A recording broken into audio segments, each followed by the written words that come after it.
Welcome to career दोस्तों।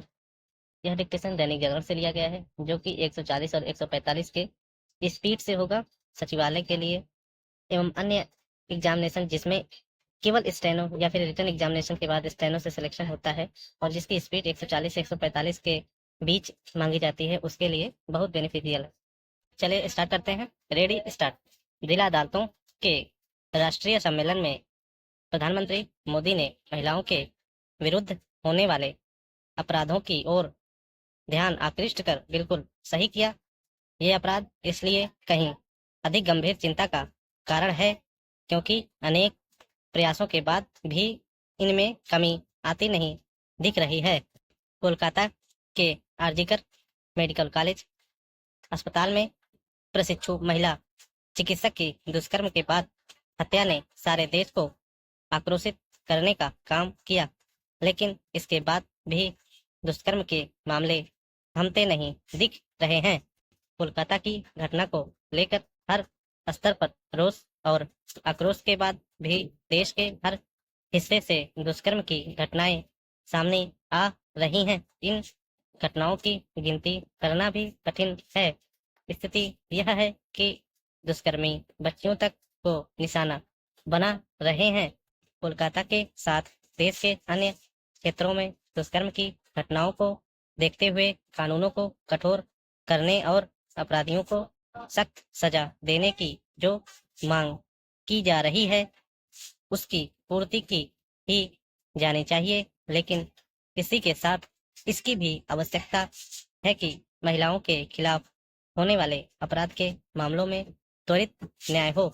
इस संदर्भ में प्रधानमंत्री के इस विचार से असहमत नहीं हुआ जा सकता कि न्याय जितनी तेजी से मिलेगा, महिलाओं को अपनी सुरक्षा को लेकर उतना ही अधिक भरोसा होगा।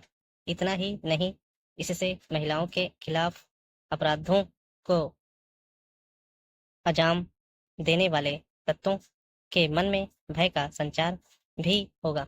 यह एक तथ्य है कि जब अपराधियों को यथाशीघ्र कठोर दंड मिलता है तब वे हतोत्साहित होते हैं। नारी अस्मिता को कुचलने वाले दुष्कर्म सरीखे गंभीर अपराध में लिप्त तत्वों को जितनी जल्दी संभव हो कठोर दंड दिया जाना सुनिश्चित करने के साथ ही यह भी देखा जाना चाहिए कि उस दूषित मानसिकता का निदान कैसे हो जिसके कारण महिलाओं को हेय दृष्टि से देखा जाता है और जिसके चलते दुष्कर्म सरीखे अपराध होते हैं।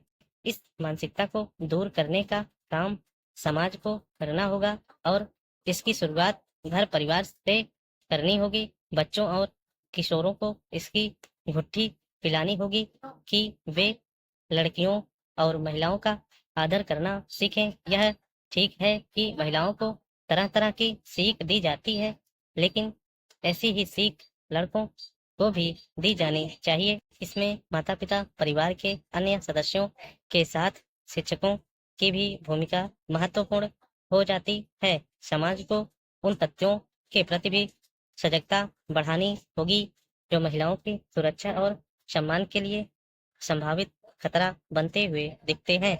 ऐसे तथ्यों के बारे में पुलिस को लगातार सूचना दी जानी चाहिए।